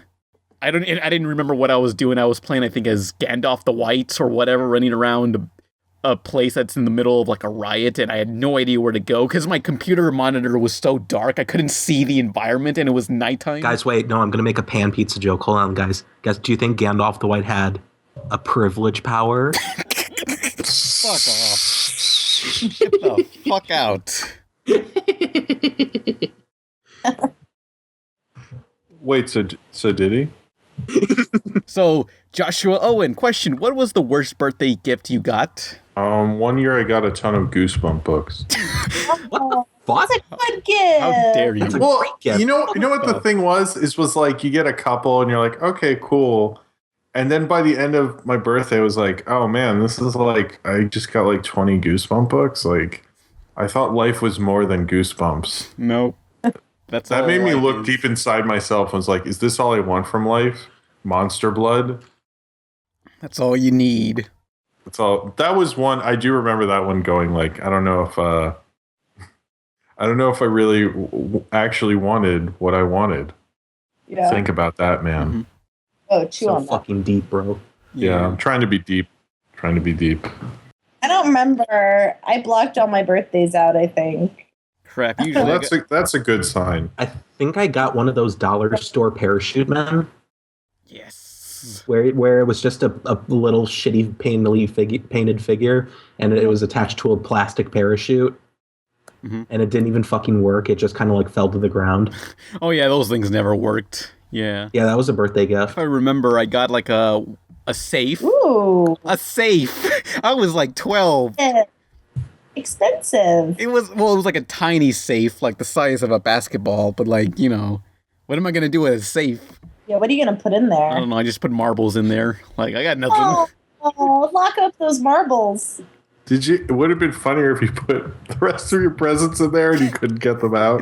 Wouldn't it be fucked up if someone had an imaginary friend and they decided they put their imaginary friend inside the safe and they closed the safe and they buried it? Foster's home. That should have been a Foster's Home for Imaginary Friends episode. Wouldn't that be fucked up? Yeah, that would be fucked up. I'm thinking about that now. Yeah, it could happen soon. It could happen. Christmas is coming up. Start locking up your presents. I mean, wouldn't that be fucked up if there was like an imaginary friend only you could see, but like the person who sees it just abuses it and just mistreats it, and no one else knows it exists, and it can get the person who's doing it just can get away with it. I mean, if you've ever had to work on your birthday, that's never a fun birthday. So you're always like, oh, it's my birthday. And what would you like, sir? That's disappointing. Sketchy Skull. There's 2 questions. First, Pan, where did you get that IOH or blank thing in your videos? Okay, when I started making these videos, I was starting college, and I started rewatching a bunch of like animes that were popular in the 2000s, mainly since I was like looking into Toonami and stuff, and that's what a lot of animes had, like Trigun and Cowboy Bebop had those blank title cards at the end. But the next question, have you guys ever bought one of those as seen on TV toys stuff when you were a kid? My mom bought a scrub brush from an as seen on TV thing. Well, gee whiz. That was about the extent of our adventures in as seen on TV. I mean, I don't think I never bought like a Snuggie or anything. I mean, did you ever see stuff that you liked on TV, but like your parents was like, don't buy it, it's a scam? Yeah, but I kind of now want to see a Jim review while he's wearing a Snuggie. I don't know why. What? You just got to wear a Snuggie, Jim. Just got to do it. What do you call those? Like they kind of look like a Snuggie, but they're, I don't know. Some of them are based on pandas and other animals. You know, you know what I'm talking about? Snuggies for dumb babies. That. When you're a kid, you can't really buy anything off of any. So you're a kid. But have you guys seen Shark Tank? Yes. Oh. I watched everything as seen on TV, basically. Like, I want all of that shit on Shark Tank. Well, there's if you go to like Bed Bath and Beyond and places, they have Shark Tank displays. Yes. That's some of it. I watch Shark Tank, but my problem with Shark Tank is when I talk to someone else about it, I'm always like, you know, those people, the sharks are like the worst people ever. And a lot of people go, no, they're not the worst. I'm like, they're the worst. Why are they the worst, Jim? They're dream crushers. They're just like, they're like think of like The Man. That's what they are. They're all like these evil corporate, hedge fund people. But my favorite person, if you watch the show, is this guy, Robert Herjavec. Well, he seems really nice, and he always brings up in the beginning of the show, he's like, he came from an immigrant factory worker to become Robert Herjavec and all this stuff. But then if there's a negotiation, he's always like the meanest guy there. And you're like, holy shit. Like, haven't you ever seen it? He's what?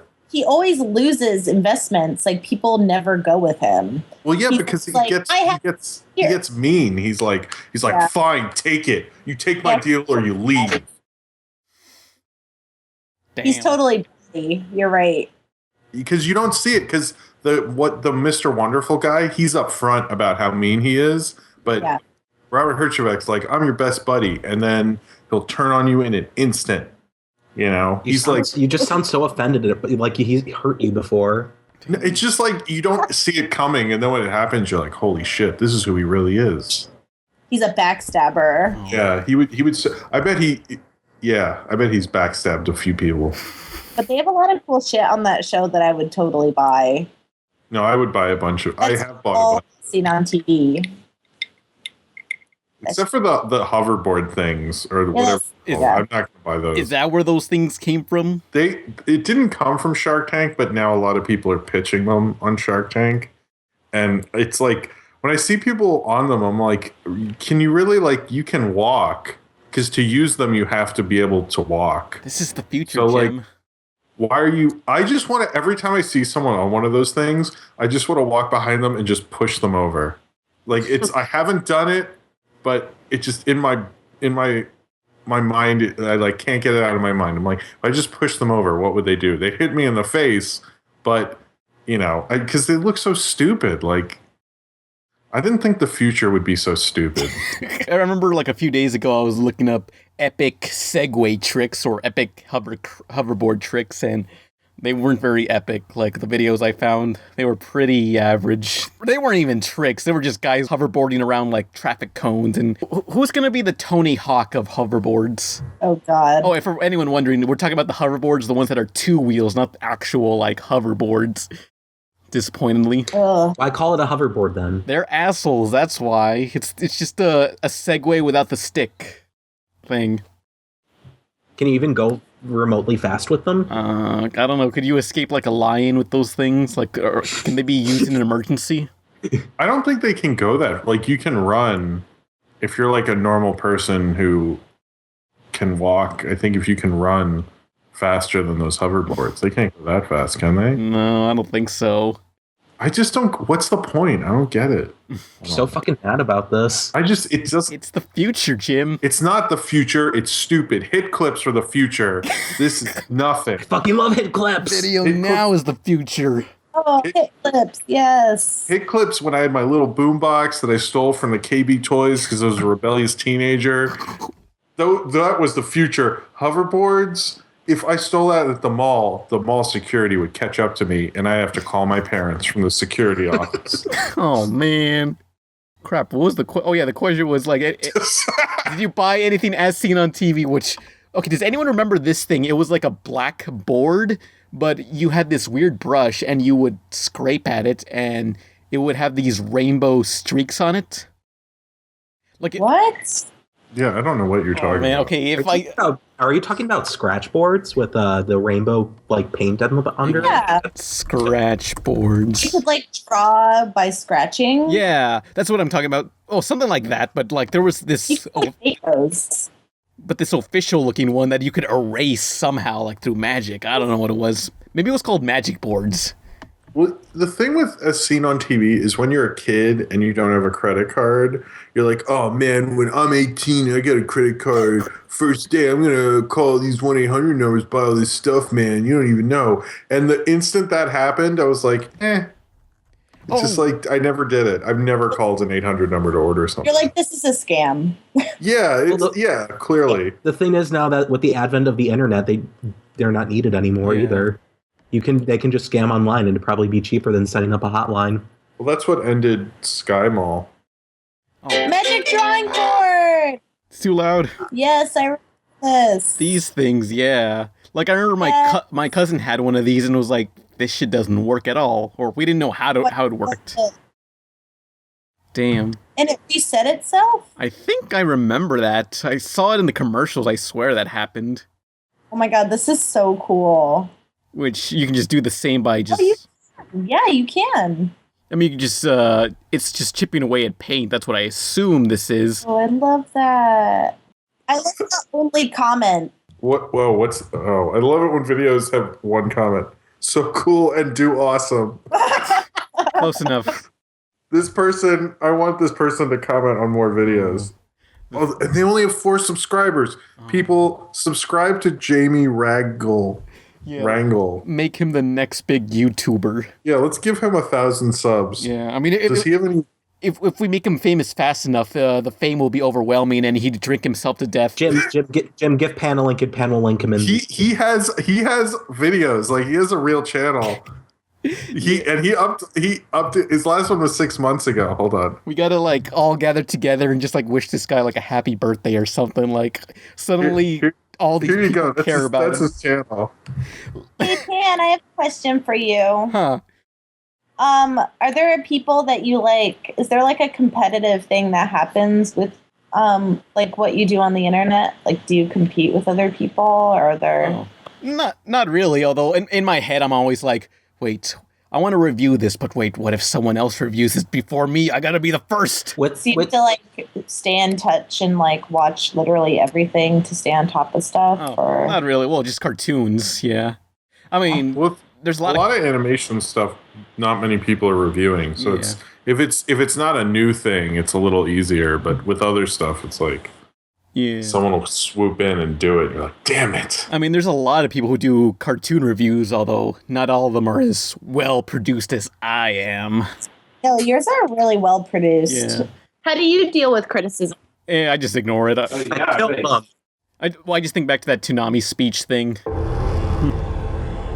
Well, I guess it's time to hate on haters. Who is this piece of nobody? We've all got one. It's the person who says that sucks, no matter what you're doing. No matter how hard you try, it's useless! Now, this isn't the same as criticism. Criticism serves a healthy function. Sometimes it can even help you get better. That's because it comes from a good place. Hating, however, is when someone just wants to cut you down. They want to watch you fall. It's really quite sad. Toonami's had a lot of criticism and a lot of haters in our time. We welcome the criticism because this is a work in progress and we want to hear what you guys think because we love you. But when it comes to haters, old Tom learned his lesson a while ago. You can't let him get to you.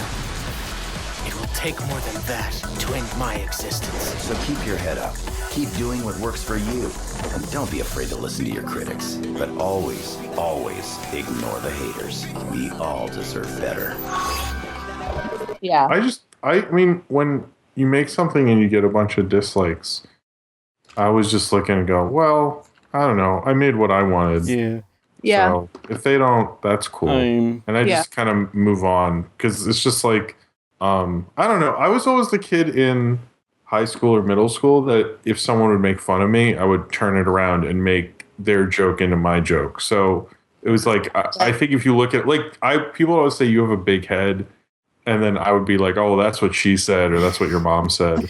And then I'd make it into like this running gag and they wouldn't know what to do. And it's like, if you just make it into a joke, it's a little easy. But sometimes you get a negative comment and like it ruins, you're kind of like fucks with you more than you think it would. But it's so, but I try to just go like, whatever, but it is hard to ignore, it's like, sometimes you'll get something you're like, oh, fuck, ouch. What'd you just do to me? Thank you. God. Yeah. My days were, now I feel really bad about myself.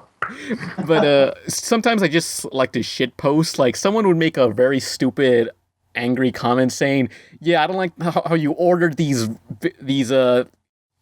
things in this top 10. It should have been this way and this way." And I always just write something stupid like "hell yeah," or just write.